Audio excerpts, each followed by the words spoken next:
Police সুপারের কাছে আমাদের দাবি এইটাই যে এই যে কোতোয়ালি থানার যে ওসি সাহেব, বিশেষ করে কোতোয়ালি থানার ওসি সাহেবের দিকে ওনার একটু দৃষ্টি দেওয়া উচিত। উনি জনগণের সাথে যেভাবে ব্যবহার করে আসলে ব্যবহার করা ঠিক না, আমরা তো দেশের নাগরিক। অবশেষে সেবা প্রত্যাশীদের কথা রাখলেন যশোরের পুলিশ সুপার সৈয়দ রফিকুল ইসলাম। বিতর্কিত কর্মকাণ্ড, বিভিন্ন অনিয়ম ও অপেশাদার আচরণের অভিযোগে শেষমেশ সমালোচিত কোতোয়ালি থানার অফিসার ইনচার্জ ফারুক আহমেদকে পুলিশ লাইনে সংযুক্ত করা হয়েছে। কোতোয়ালি থানার নতুন ওসি হিসেবে মাসুম খানকে দায়িত্ব দেওয়া হয়েছে।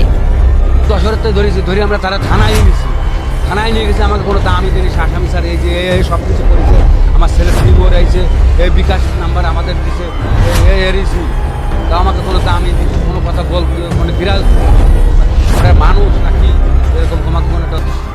বৃহস্পতিবার জেলা পুলিশ সুপার স্বাক্ষরিত এক আদেশে এই রদবদলের কথা জানানো হয়।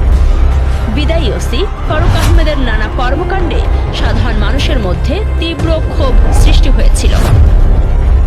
তার বিরুদ্ধে ফুঁসতে ওঠে মানুষ। একটা জিডি করছে কি কোনো অভিযোগ, তারা সেটা কিছুই নেই, আরও তারা আমাদের সেখান থেকে করে দিচ্ছে। তাহলে আমরা কিভাবে বাংলাদেশে বাস করব?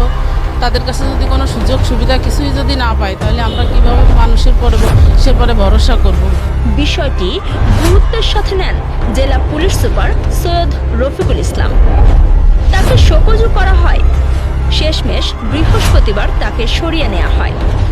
জেলা পুলিশ সুপার সৈয়দ রফিকুল ইসলামের এই তাৎক্ষণিক পদক্ষেপে সাধারণ মানুষের মধ্যে স্বস্তি প্রকাশ পেয়েছে।